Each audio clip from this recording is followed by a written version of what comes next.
إن الحمد لله نحمده ونستعينه ونستغفره ونعوذ بالله من شرور أنفسنا وسيئات أعمالنا من يهده الله فلا مضل له ومن يضلل فلا هادي له أشهد أن لا إله إلا الله وحده لا شريك له وأشهد أن نبينا محمدا عبده ورسوله يا أيها الذين آمنوا اتقوا الله حق تقاته ولا تموتن إلا وأنتم مسلمون يا أيها الناس اتقوا ربكم الذي خلقكم من نفس واحدة وخلق منها زوجها وبث منهما رجالا كثيرا ونساء واتقوا الله الذي تساءلون به والأرحام إن الله كان عليكم رقيبا يا أيها الذين آمنوا اتقوا الله وقولوا قولا سديدا يصلح لكم أعمالكم ويغفر لكم ذنوبكم ومن يطع الله ورسوله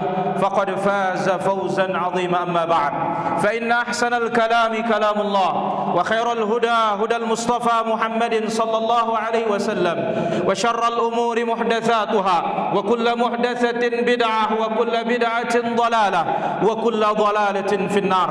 Ayyuhal muslimun, jamaah salat Jumat yang dimuliakan oleh Allah tabaraka wa taala.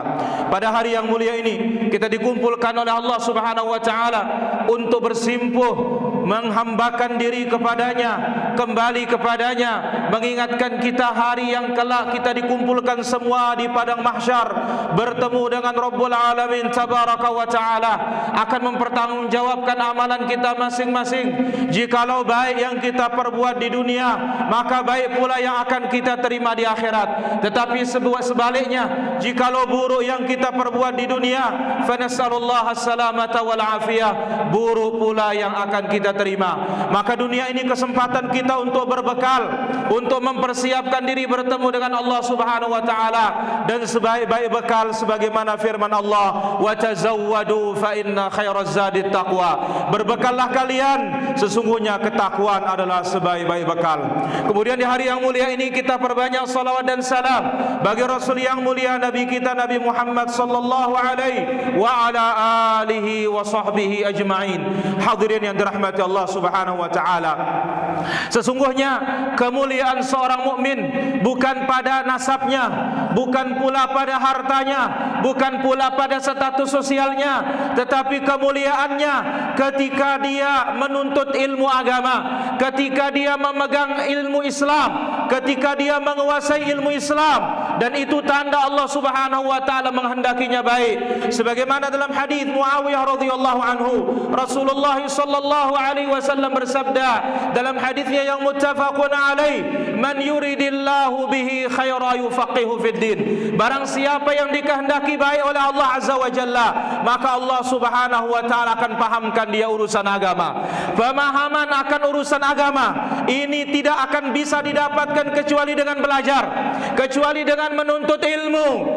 Sampai Nabi sallallahu alaihi wasallam mengingatkan bahwasanya apa kata Nabi alaihi salatu wasallam, man salaka tariqa yaltamisu fihi ilma sahalallahu lahu bihi tariqan ilal jannah. Barang siapa yang berjalan menuntut ilmu, maka Allah Subhanahu wa taala mudahkan jalannya.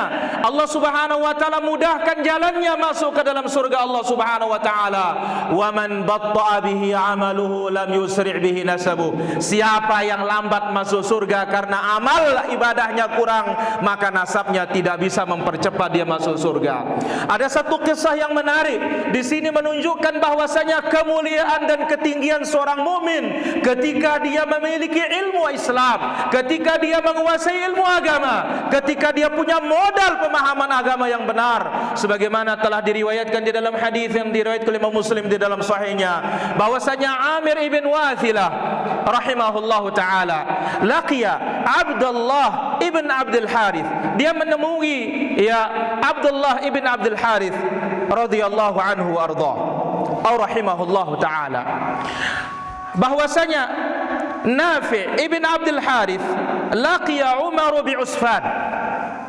Nafi' ibn Abdul Harith bertemu dengan Umar ibn Khattab ketika beliau menjabat menjadi khalifah di daerah yang bernama Usfan.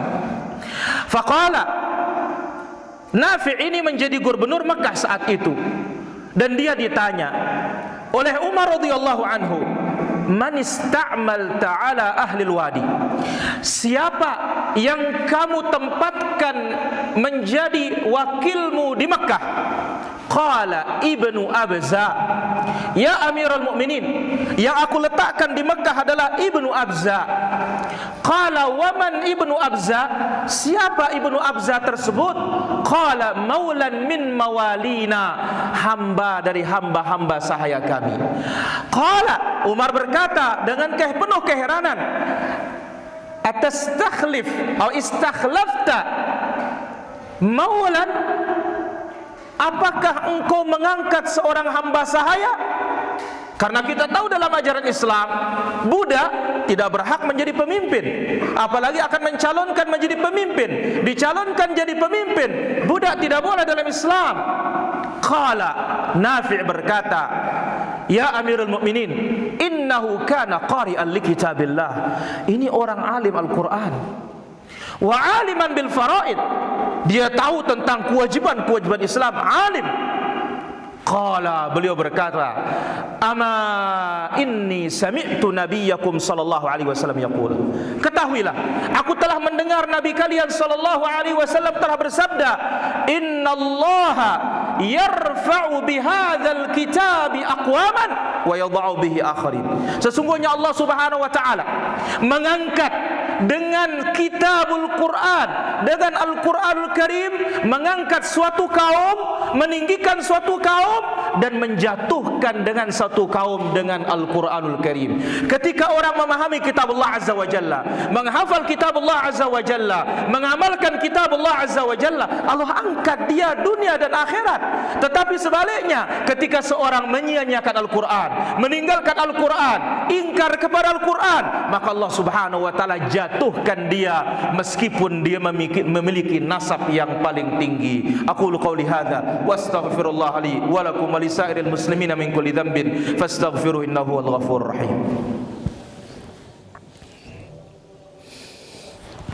Alhamdulillahi rabbil alamin wal aqibatu lil muttaqin wala udwana illa 'alal zalimin. Asyhadu an la ilaha illallah wahdahu la syarika lah wa asyhadu anna nabiyyana Muhammadan 'abduhu wa rasuluh sallallahu alaihi wa ala alihi wa sahbihi ajma'in, amma ba'du. Hadirin dirahmati Allah Subhanahu wa taala, apa yang disebutkan oleh Nabi sallallahu alaihi wasallam persis seperti apa yang disebutkan oleh Allah Azza wa Jalla di dalam Al-Qur'an.